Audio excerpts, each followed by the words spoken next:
What's up, guys? Happy Tuesday.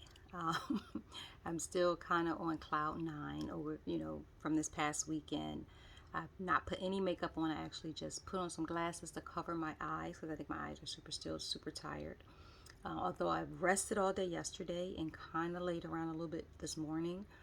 Although today I kind of got a little more engaged and made some phone calls and things like that, and still have a ton of phone calls I need to make. But I wanted to come on as promised, and I wanted to share with you guys just a little bit of, like I said, I wanted to talk more about my degree program and just share with you guys a little bit more, about the program, what the requirements were, why I chose this program, and what my experience was, and just a little bit of stuff like that.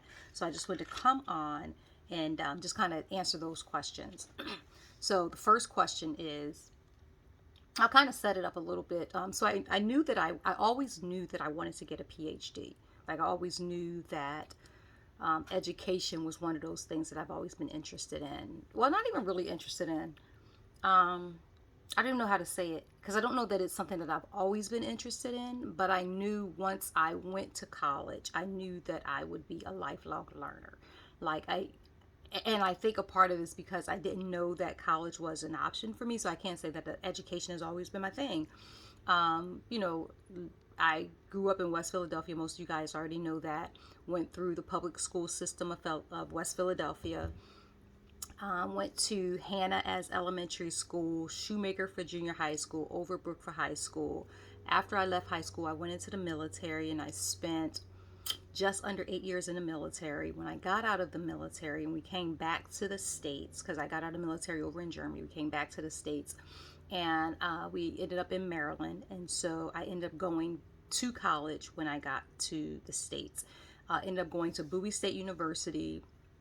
Got my bachelor's of science degree in communications with a focus on public relations and advertising. That was my program. Majored in communications, minored in advertising, and I graduated in 2002. I graduated with my undergraduate degree. Now, while I was in the military, of course, I took different courses and things like that. A lot of it was focused primarily on my job in the military or just military training type stuff. So we would do all these, different trainings that you would go and you would get credit for and all this stuff. But it was always mostly focused on like the military and military type training. So when I was in the military, my MOS or my job was logistics. So it was like supply. A part of supply was like grave registration. So it was courses like that I would take. In any case, I ended up taking a couple of college courses while I was in. I think the first college course I ever took, I think I was in Leavenworth, Kansas, and it was, I think it was like a technical writing course. Oddly enough, I think it was a technical writing course. And I think it was like Kansas State University was doing like this program with the military base, and I ended up taking this really, arbitrary course, technical writing. And then I think when I got to Germany, I want to say I took some just classes, like online classes. I think with Liberty University, I took like some I can't even remember the classes, but it was nothing like really serious. It was just like, just taking classes periodically, no direction, no, idea what I was doing with it. I was just taking classes. So fast forward, get to Maryland, and I go back to school, or I go to school full time at Bowie State University.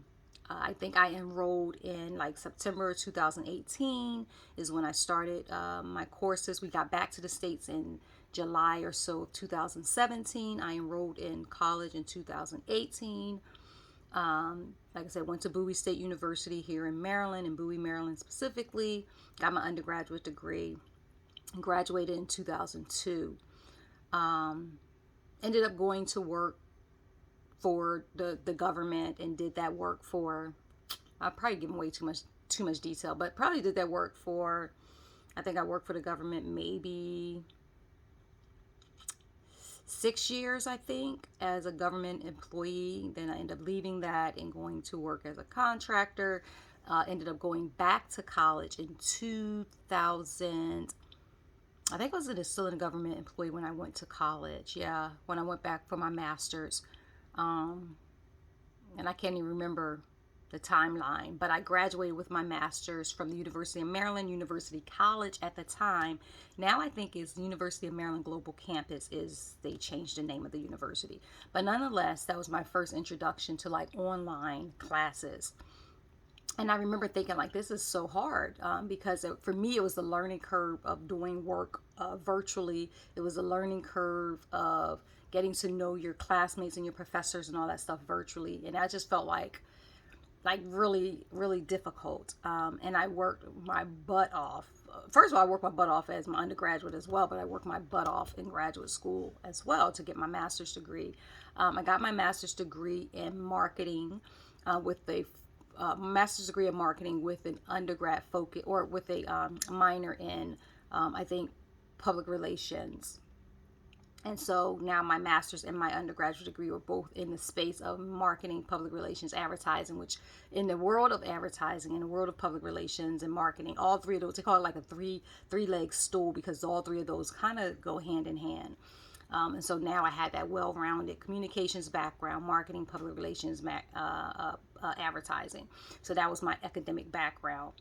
And so I always knew that I wanted to get a PhD, but I wasn't sure what I wanted to get it in. So in 2009, of course, started. Girlfriend therapy started as a, gathering of women. So kind of started that ministry piece. In 2000, was that 2009 time frame? Because Babe retired in 2009. So about 2007, girlfriend therapy started. 2009, I was like well into like, okay, this is something. We didn't do our first conference in 2011, but nonetheless, all these other pieces are happening in the midst of, right around the same time or after the time I got my master's degree. In addition to that, I released my first book, No Greater Love, in 2009. So now I am doing ministry work. I am an author. I am kind of tapping into my gifts and talents and all those things, doing the academic part. And I remember when I was working on my master's, I remember a girl, I worked in corporate comms at the time for the federal agency that I supported. And I remember a girl was there. She was like, why are you working in your master's? Like, that doesn't even matter. And it's like, because I want to. Like, I literally remember looking at her face like, because I want to. I found it curious that someone would even question my academic, journey or, my academic goals or whatever. And one of the things I always thought was like, no, this is like what I want to do with my life, right? I want to go to school and I want to, continue my education. And that was just something that was important to me. But it was very clear to me early on that people didn't really value education. And the people that do value education. The people that don't, they just don't. And those two worlds rarely do they connect. And so fast forward, all these other pieces and all these other things are happening. But like I said, I always knew that I wanted to get a PhD. I just didn't know what I wanted to get it in. And I think, I can't even remember the timeline, but so I graduated with my master's in 2009. So 10 years before I even started my PhD program. So I remember Babe and I, like over the years, I was kind of looking at different programs. Like they had programs in communications, they had programs in leadership and, organization development and all these different programs that I had come across. Obviously, they had programs where you can go. I was looking at Liberty University at one point, looking at their PhD program in theology. But I knew that I didn't want to get it in theology either. Like, although I was like full-fledged into ministry by this point, I just knew that I did not want to get a PhD in theology. That just wasn't what I was interested in. So I had looked at Oral Roberts University. I'm sorry, I don't know if I mentioned that. I looked at Oral Roberts University and even took a class with those guys. And And it was kind of like, yeah, I like that, but that's not what I'm interested in. And on top of that, I think On top of that, I think Oral Roberts, you had to get a master's in theology in order to get into their PhD theology program. And I knew that I did not want to get a second master's. I was thinking about the time that it would take to do that. Didn't want to do that. So it was like definitely not going to get a master's in theology because I didn't even want to get a PhD in theology. So that was kind of off the table for me, but I still was kind of in pursuit of a good program, and I wasn't sure like what it was going to look like or any of that. So fast forward, I think maybe the top of 2018. Yeah, sometime in 2018, I get an email. I don't even know where the email came from or how the email came about or what. But I get an email from Faulkner University, and they're announcing this Great Books program. And I think if I think really hard, I feel like I probably put my name in for like looking at different scholarships or just interested in learning about different programs. So that's probably what happened, I think. And so lo and behold, I get this email from Faulkner University, and it's about this Great Books program. And so I look at the program, I kind of look and see what they're offering, what they're talking about. And this program I thought was so cool because it was just a PhD in, you could have gotten a PhD in humanities, which is what I got my degree in. You could have gotten one in philosophy, I think teaching, maybe history. I think it was PhD. I think it was in humanities, theology, and I think history. I think those were the three areas. I feel like there was something else, but I can't think what the other one might have been. Yeah, I can't think what the other one may have been. But nonetheless, I look into the program, and it was just like, this is it. Like everything that I was interested in was a part of this program. So the PhD that I looked at in the Great Books, it was like I said, I'm looking at humanities, which covers or encompasses history. It encompasses theology. It encompasses philosophy and art and literature, like all of these pieces that I felt like, man, I'm really interested in that overall, like all of that. And so to see this program, I was incredibly excited about it. One thing I don't know that I mentioned is that my undergrad and my graduate degree was a bachelor's of science and a master's of science. And so this was my first introduction to a liberal arts college. And so I did not have any of the liberal arts kind of background. And so my degree was very specific. My degrees were very specific. And so I didn't have a liberal arts background. So in order to get into this program, this Great Books program, I had to test. And I think it was called, I can't even think of the name of the test. I wish I was in my office so I can pull the book right off the shelf. But there was a test that I had to take to actually get into the program. I had to take the test. Obviously, I had to pass the test. Now, I took this test. I filled out my paperwork, my application. So the application process was, I had to fill out the application, obviously, get my transcripts from my other universities, not even just the ones that I got my degrees in, but like the Kansas KSU, when I did the course way back when, Liberty University, the little courses that I took over the years. I had to get all those transcripts sent to the university. That was part of the packet. And I had to get 3 recommendations from other PhDs.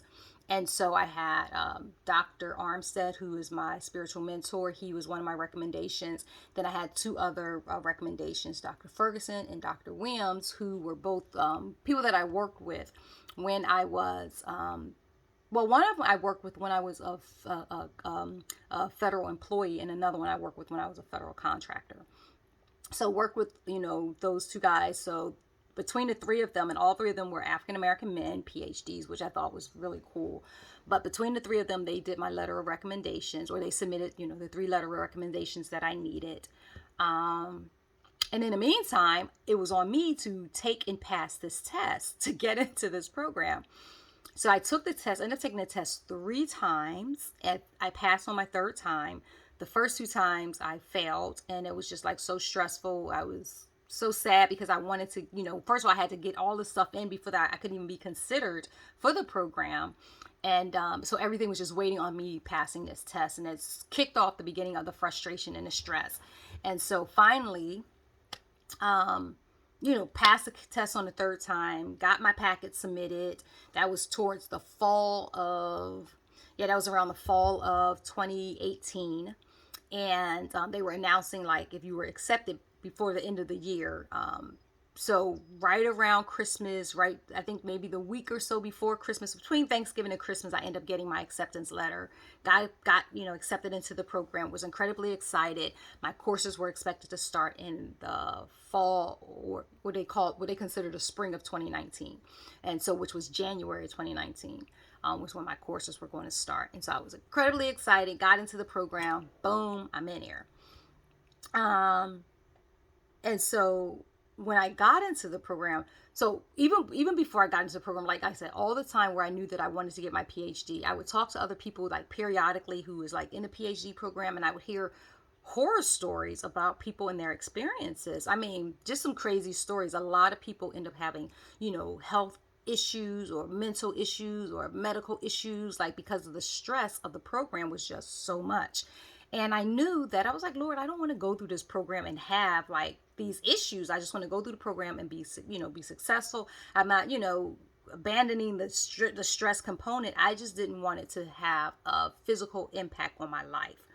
And so I knew that I really wanted to pace myself and just really go through this program in a way that was not going to be a detriment to me, my mental health, my physical health, my emotional health, and all that. So I get into the program, and the first course I remember, recording, like I just finished my first class, and I'm like dancing, I'm excited.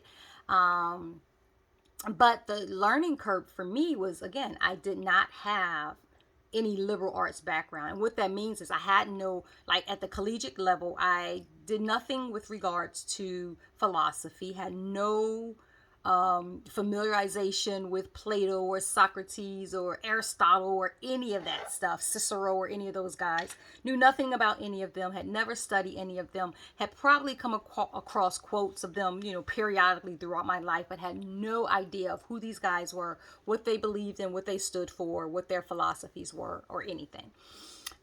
So I had no idea of any of that. So that was a steep learning curve for me, because every course I had to, read this philosophical, work, right? And understand it. First of all, reading it in Old English is like a chore in and of itself. Reading works that was often translated from like Greek or Latin or whatever into English language, came with its own challenges as well, depending on when it was, translated and who translated it and all these different things, what iteration of translation, all these different things. So you're reading this work that that you had never read before, that you were not familiar with, and within the amount of time, you have this ton of reading to do.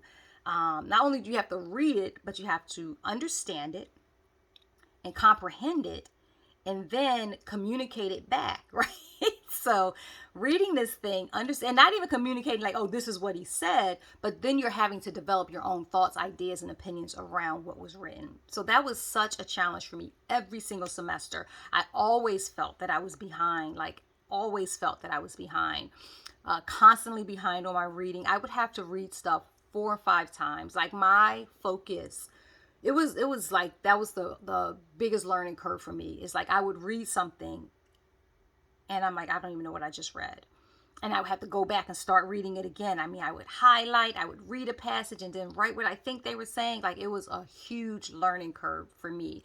And that learning curve did not like mellow out at all, because everything is, it is a building, right? You're building these precepts or these ideas, these concepts on what you read last time. And so now it's like, okay, I read Aristotle's thinking with regards to leadership or politics or whatever, and now I'm reading Cicero's ideas of leadership and politics, but you're still having to take in consideration the time that they were in. So for example, Aristotle, he's he is a Greek, philosopher, and he is in, the year, what was he, like 320 BC, and now you're running into Cicero, who is a Roman philosopher, and he's like, the year, what was he? I think 600 uh, uh, uh, uh, CE, so you're having to take in consideration not just the philosopher, but the time and the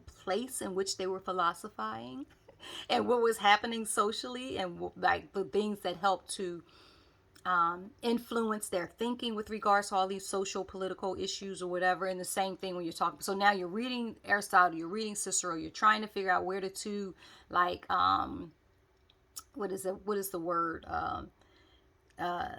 Where they correlate, how they're the same, where they're different, like trying to figure out the synergy between the two in their thinking, and how their thinking derived, and how it deviated from the other. Like, it was just a lot, and I'm having to do all of this in real time. And oh, by the way, with each semester you're writing no fewer than, oh my gosh, you're writing no fewer than, each semester you're probably writing no fewer than 8 papers per semester, and it could be more than that. Like some courses you're writing a paper a week, so you're writing no fewer than 8 papers. Then you have your final paper at the end of each semester, which was on average 30 pages, which doesn't seem like a lot, but when you're taking all this other stuff in consideration, it was a lot. And so I often find myself in the middle of the night, like my brain is just like feeling numb because I've been reading all day, don't know what I've read, don't know how I feel about what I've read. I would find myself 3-4 o'clock in the morning walking around the island in the kitchen, like, what am I doing? Why am I in this program? What was I thinking? I can't do this. And oh, by the way, socially, oftentimes I was the only person of color in any of the classes. And not that that mattered really. I think hindsight being 2020, it really didn't matter because no one treated you like you were the only person of color. But that wasn't the point. But I think even in the back of my mind, I always felt like philosophy was like an older white man's game.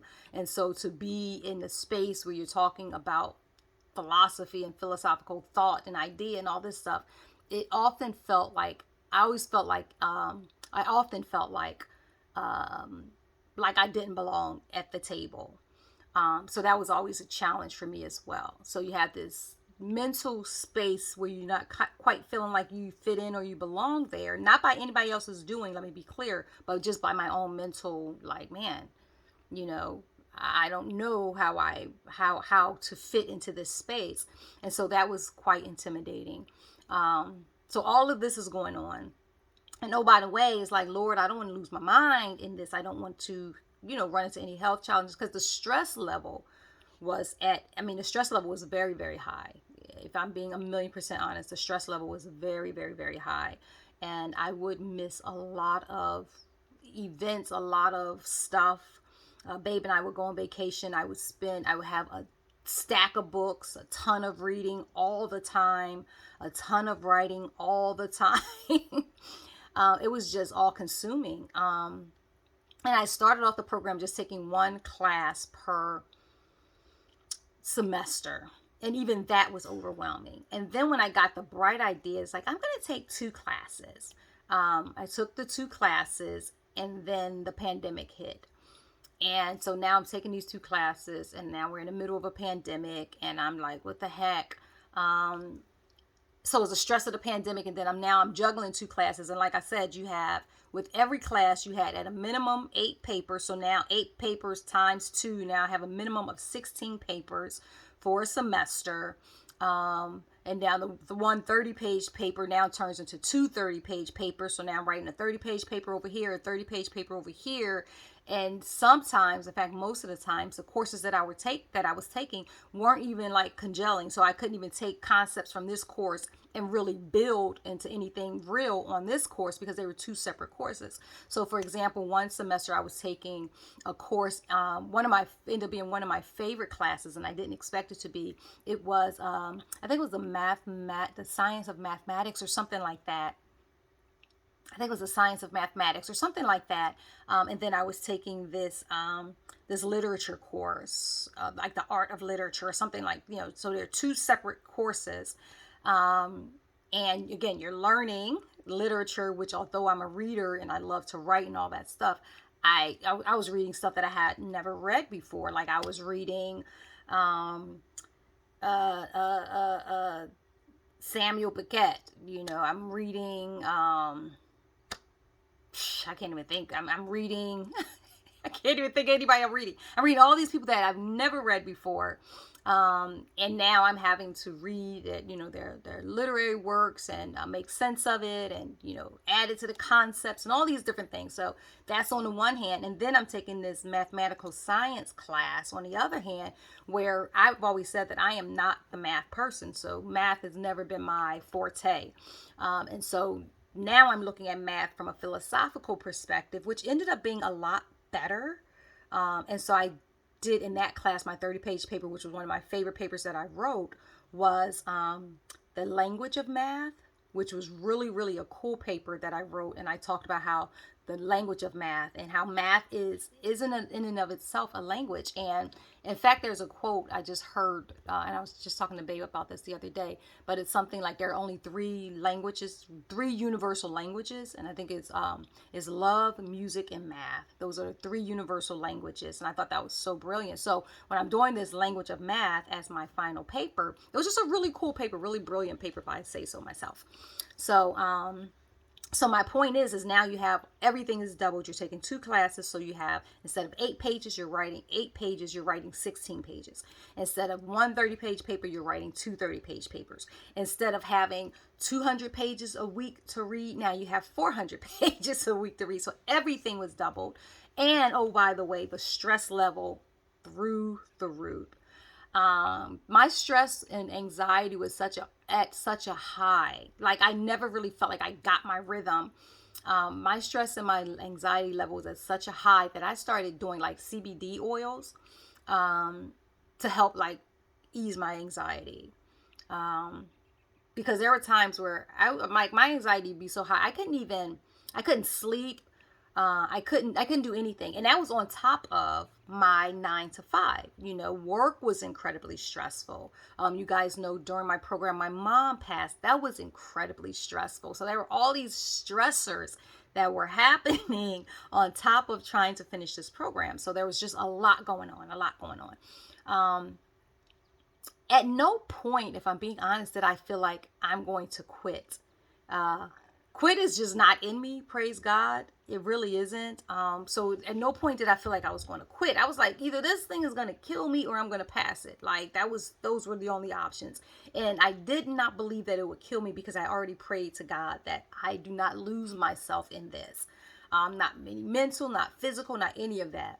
And although the stress was high, I still was able to just kind of really hone in and figure it out. Now, you're going through your courses every semester. The program in and of itself, like I said, when I decided that I wanted to focus on humanities because it was all inclusive as opposed to just focusing on philosophy or focusing on theology or focusing on anything specific, literature, I think was the other one. I wanted to do the humanities, which covered everything. Which covered all of those. And so once I decided to focus on the humanities piece, it was still a matter of, okay, at the end of this, you're going to have to write a dissertation, right? And so the dissertation, I always thought that I want to write about something. I wanted to tie it back. I wanted to tie it back to my undergrad and my graduate degree, which was communication. So I wanted to tie it into something in that space because that is like really where I think I thrive. Like that is my area. That is my space, is communications, the art of communications, the field of communications, everything that having to do with communication. So I knew that I wanted to do something in that space, but it was like, how do you translate philosophy, right, into communication? So I always said, okay, the philosophy of communications, and that's a real thing, right?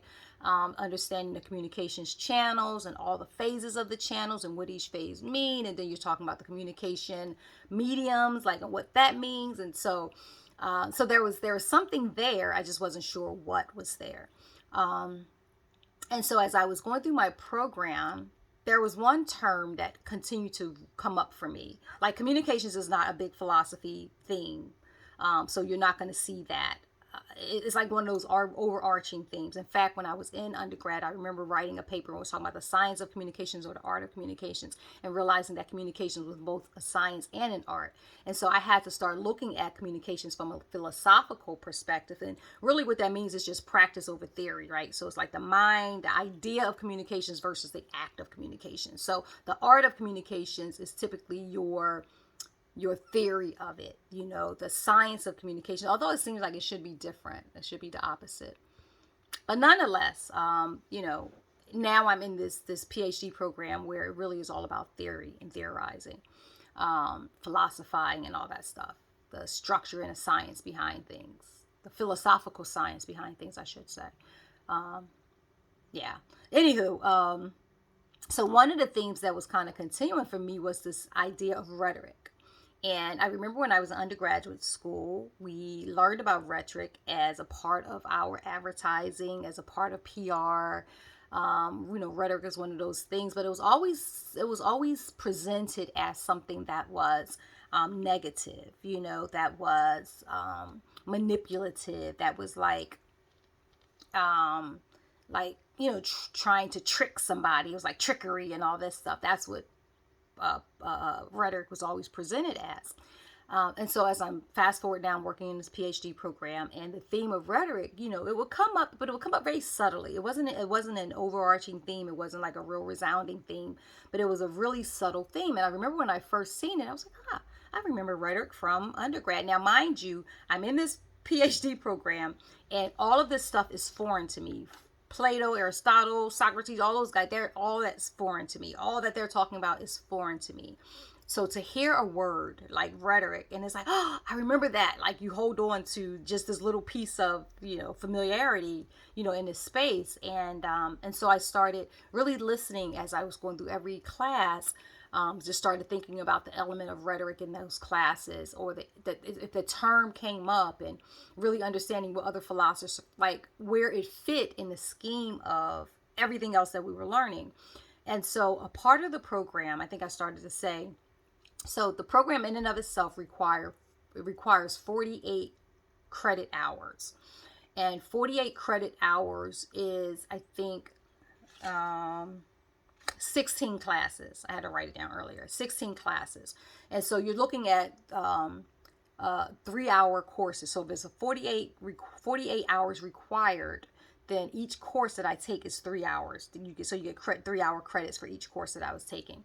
And so that equals 16 classes. Of those 16 classes, 2 of those classes are what they call tutorials. And the tutorials is really you developing a course of study. Either you can create your own, or you can tag on to someone else's tutorial.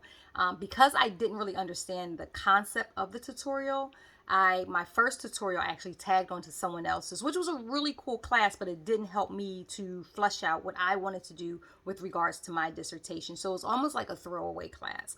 Although it was really cool, but it was almost like a throwaway class. But then as I got further into my program, I think my final classes ended up being, I had, what did I have? I think my final classes, I ended up having one tutorial, and then one of my other core curriculum courses. So one of my final class or final semesters, I took a tutorial. I took my tutorial and I took my core course. And with my tutorial, I ended up creating my own tutorial at this point, because now I understood that the tutorial should be for the benefit of helping you to establish your dissertation. And so I ended up developing my own tutorial. And now at this point, I knew that I was going to write about rhetoric. I didn't really still understand like to what depth or what I was going to talk about rhetoric. So I'm still now expanding my understanding of rhetoric from a philosophical perspective. So I'm looking at Plato, I'm looking at Isocrates, I'm looking at Aristotle, I'm looking at Cicero, and everybody that came after. And so now, as a part of my tutorial, I present all of these readings as a part of my baseline for my understanding. And so I include in there like Aristotle's rhetoric. I include in there, Isocrates against the Sophists. I include in there Plato's The Sophists, like all these other books that I'm including into my reading for this particular semester. This part feels so boring, but I include all these books in my reading as a part of my semester. And the purpose for the reading was to help me to flush out what I wanted to write my dissertation on. And so once I finished that course or that semester, now I was going into my last 2 semesters, which were my final dissertation semesters. So in the fall of 2022, I started my first dissertation course, and in the spring of 2023, which is where we are now, I started my second dissertation course. And the purpose of those dissertation courses is really for you to start writing your dissertation. So you have to do like a part of the whole dissertation process is you have to do your perspectives, which is saying, okay, here's what I'm writing about. So you write a 30-page, 40-page perspectives. This is what I'm writing about. And then once that's approved, then you go into actually your dissertation writing. And the dissertation writing is, for me, I was aiming for like 250 pages. I'm still in an editing process of my dissertation, and by the time I finish, I could be well into 300 plus pages. But that's what your dissertation courses are, is you actually writing your perspectives, writing your dissertation. And then the last part of that is you defending your dissertation. You're saying, so you come up with this idea, and my idea is that rhetoric should be taught to students in the primary levels of education in public school. So in public schools, and I'm not even going to get into my dissertation because I'll be here for a whole nother hour. In the public school system as it stands right now, you get grammar, right? You don't get a direct lesson in rhetoric. You don't get a direct lesson in logic. And based off of early time education, this thing called the trivium, it was grammar, logic, and rhetoric. That's what made up your baseline of the trivium, which was your liberal education. So I'm saying that that rhetoric should be a part of primary levels of education. And because the public school system is the largest system and structure of education here in the United States, you have the public school system, you have private school system, you have homeschooling and all that other stuff. Public school system is still where the majority of students, that's where they matriculate, through the public school system. So I'm suggesting or proposing that we have a formal structure or formal education in rhetoric at that level of education, particularly grades, say grades 1 through 7, which for the most part is considered the primary levels of education. So now I'm writing my dissertation, and that's what I'm writing about.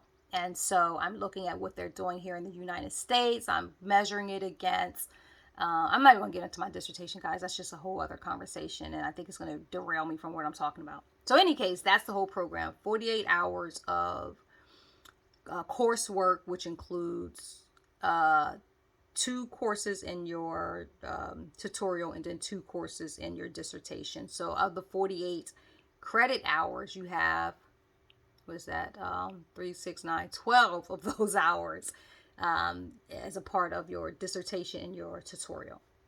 Now, the program, when I finished, it was stressful the entire time. Not even going to kid you, it was stressful the entire time. Surprisingly, the financial part for me was not very stressful, praise God. I paid for my program flat out. And by flat out, I mean I paid per semester. And I think on average, I can't even begin. I would have to go back and really do the math to say on average how much I paid for the program. I will tell you that it was certainly less than, I would say it was certainly less than $100,000. So I would say it was somewhere between maybe $75,000 and $100,000 for the whole program. The program itself is 3.5 to 5 year program. I finished in 4 years. What else? What else about the program? It is 100% remote. I think when I first started, there were some online or on campus courses that that was required, but I think by the time I got well into the program, it became 100% remote, which was great for me because I didn't have to travel back and forth. So that was a wonderful thing. It was interesting because, again, I'm back into this virtual learning environment, which wasn't as challenging because I had did the virtual environment with my master's degree. So going into this virtual environment, it wasn't as challenging, although they did use different platforms than I did in my undergraduate degree. And it was 10 years later. So it was still kind of that learning curve of trying to get back into the flow of, get back into the flow of, learning virtually. So that was a big challenge, in and of itself. I talked about the program itself. I talked about my reasoning for getting into the program, which was just because I wanted to, and I always knew that I wanted to. Talk about my experience, which was the stress of it all. The best lesson that I learned, I remember when I first started to program, two things that always stuck with me. One is one of the people that recommended me for the program, what are they called?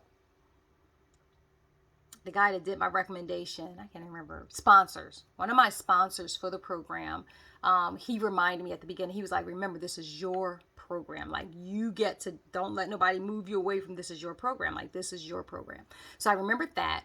And then I remember one of my first classes, one of the professors, Dr. Woods, he was like, oh, so when you think about this program and you think about, writing your dissertation, this was literally my first class. He's like, when you think about writing your dissertation, think about, like, see yourself in a room and you're sitting around the table and everybody there are experts in their own right, and everybody is talking about what it is that they do.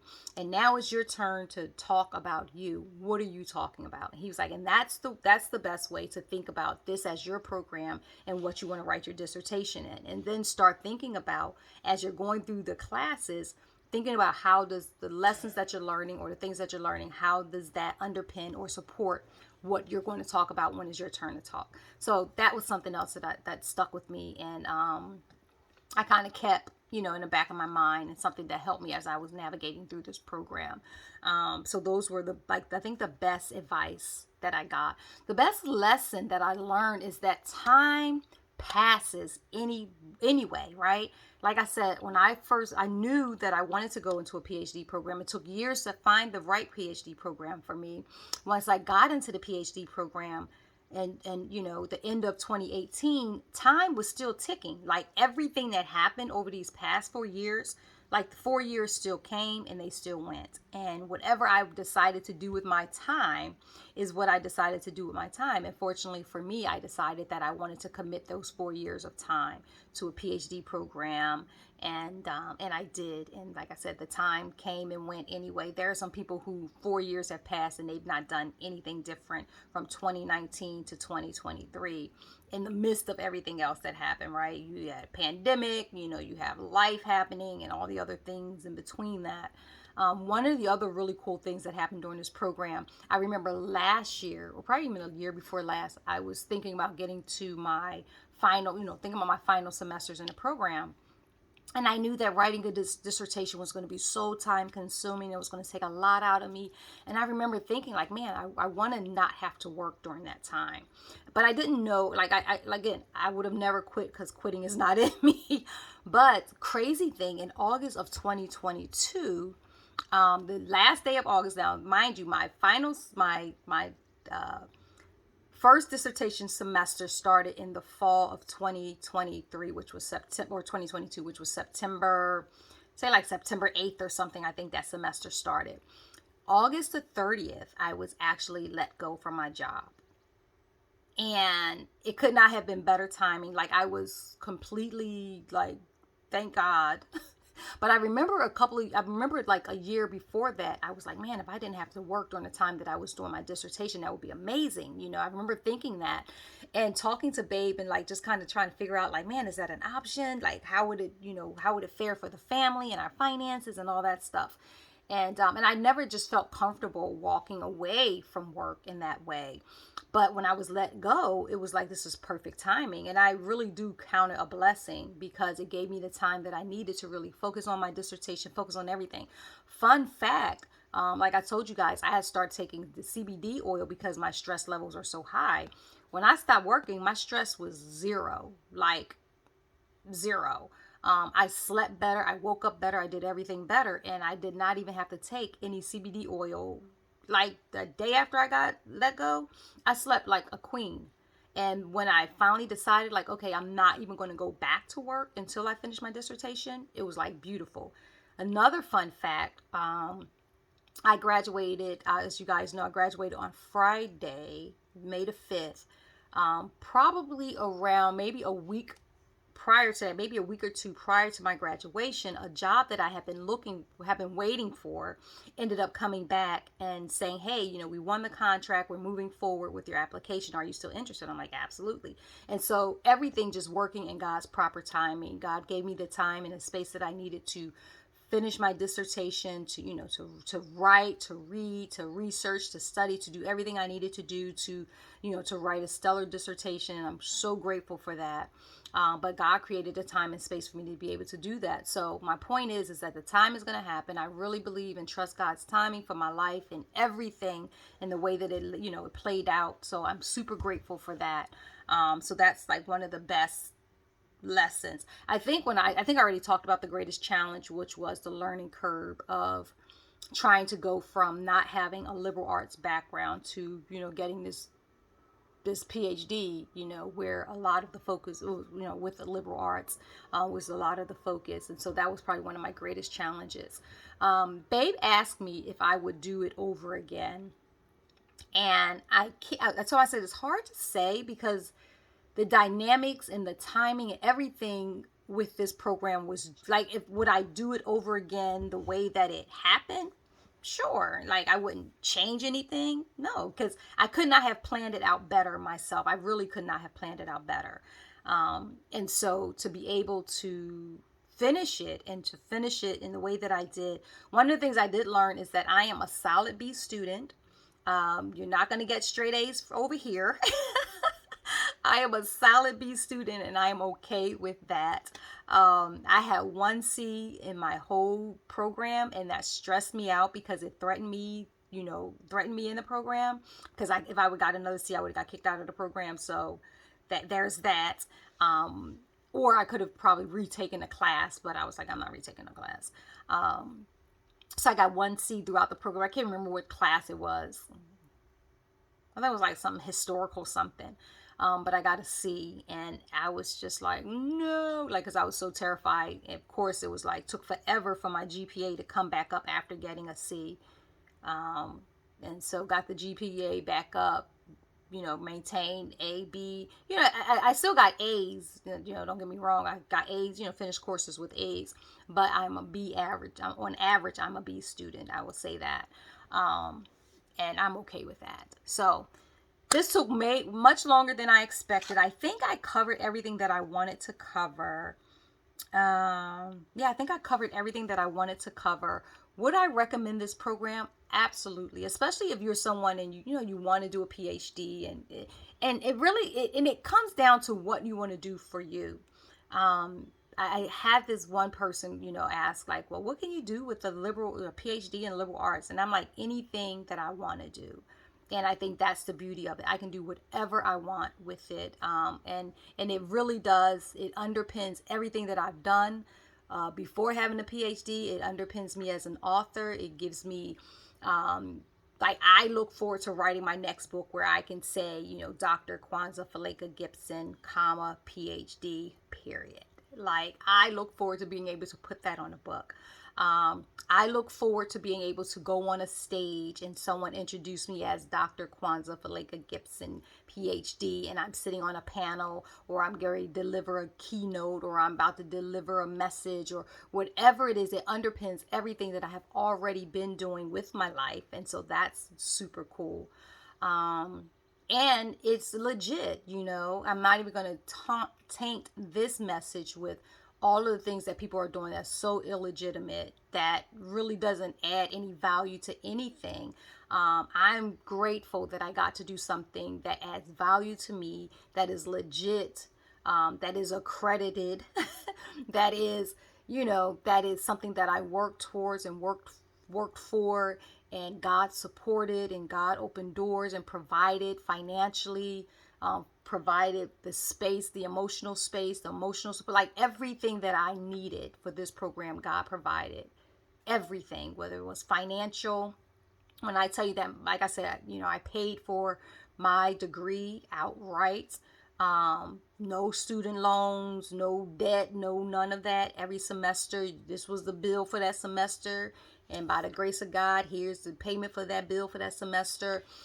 Spent a ton of dollars in books, which was fine because, again, God provided.